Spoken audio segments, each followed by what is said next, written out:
Mr. Chairman, ladies and gentlemen, I'm delighted to be here with you this afternoon. I wouldn't be able to speak, I think, take half an hour, but we'll give you a narrative on the issue that I would like to speak. And I'm talking about why it is recognition, Somaliland's recognition will improve peace and stability in the Horn of Africa. Somaliland is a former British protectorate covering the northwest of Somalia. It gained independence from the UK in 1960 and united with what used to be called Somalia, the former trusteeship, Italian trusteeship of Somalia. The union, that union, went disastrously wrong for Somaliland, especially after Siad Barre came to power. Somalilanders were excluded from decision-making and discriminated against. The Somali Republic descended into a civil war and chaos.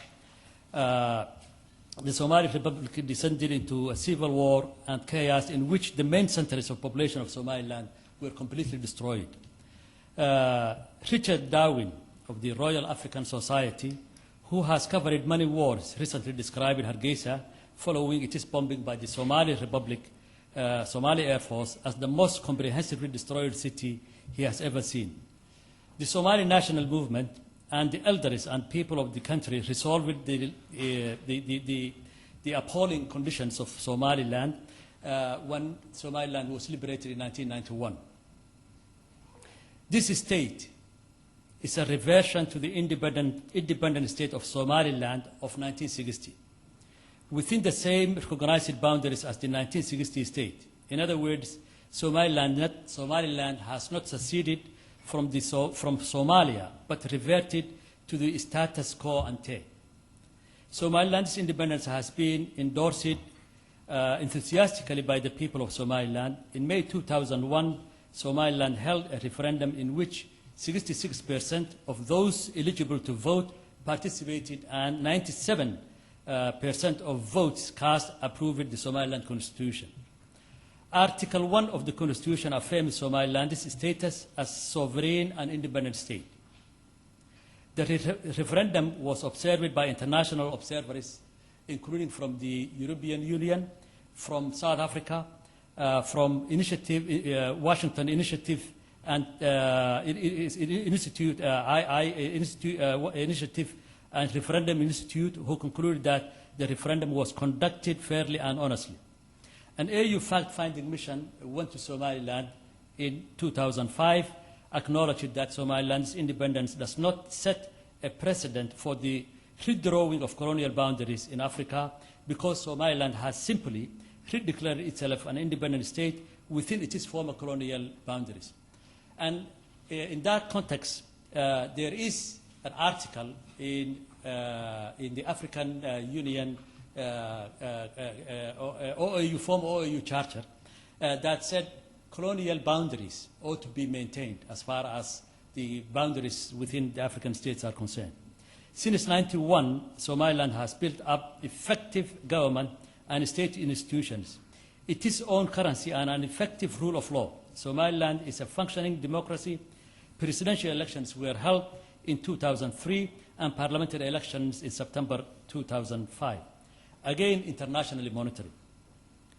The next presidential elections will take place in March 2009, and subsequently we will hold local government elections.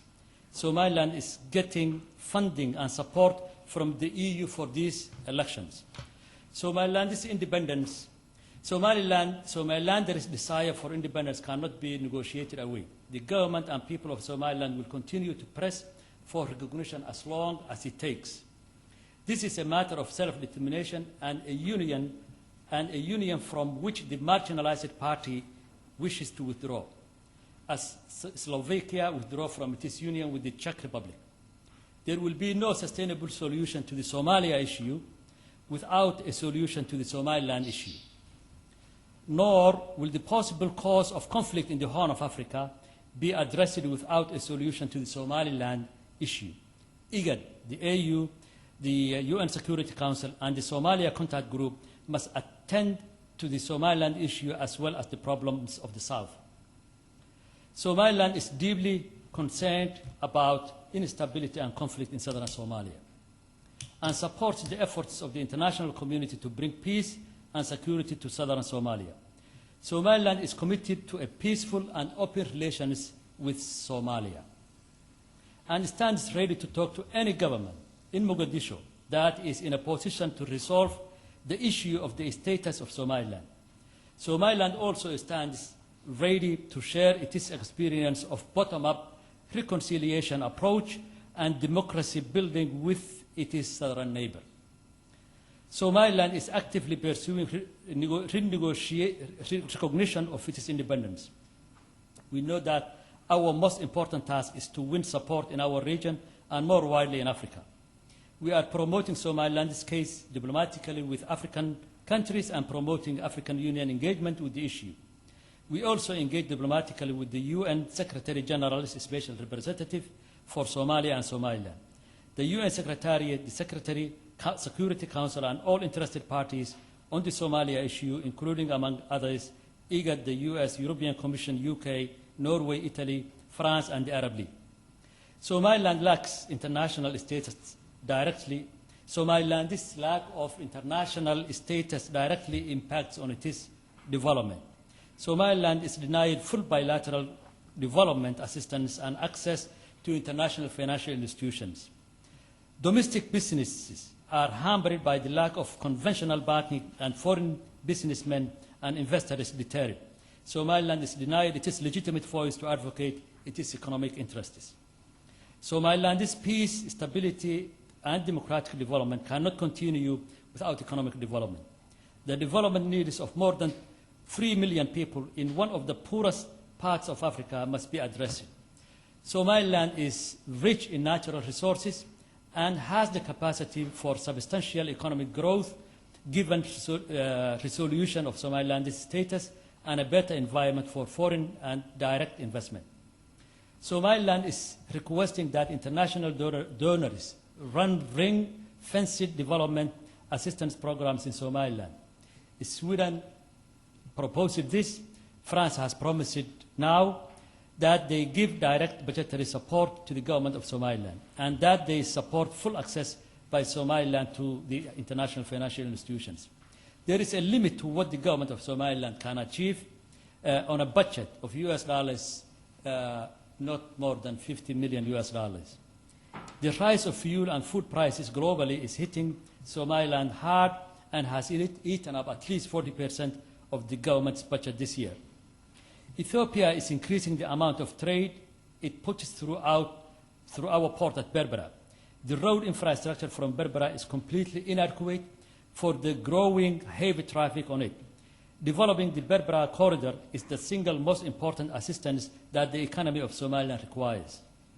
We are requesting that a project is begun with the utmost urgency to develop the Berbera corridor. We know that the European Commission is considering this, and we are asking for EU member states to support this initiative. Every day that Somaliland's status goes unresolved is a risk that a popular frustration over Somaliland's lack of status will boil over, a risk that calls Somaliland for military action to advance Somaliland's desire for recognized statehood will overwhelm our politics, a risk that Somaliland issue will derail the progress that may be being made in southern Somalia, a risk that Islamism and fundamentalism will increase its presence and influence. Setting aside the Somaliland issue is a dangerous policy, dangerous for Somaliland and dangerous for southern Somalia, and for that matter, dangerous for the entire region. Resolving the status of Somaliland will consolidate Somaliland's peace, stability, and democracy.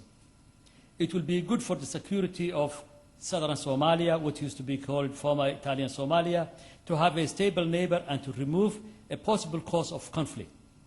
Recognizing Somaliland will show that the international community values, rewards the building of peace, stability, and democracy, and will encourage the behaviors in southern Somalia.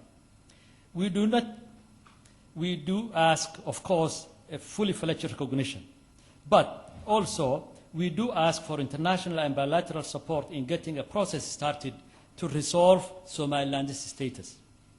We do not mind under whose auspices or good offices this process takes place, but it needs to happen and happen quickly. Somaliland is a building block for peace and stability of the Horn of Africa, part of the solution, not like the warlords and insurgents of the South, part of the problem. We should be treated as such, not marginalized. I look forward to your questions now.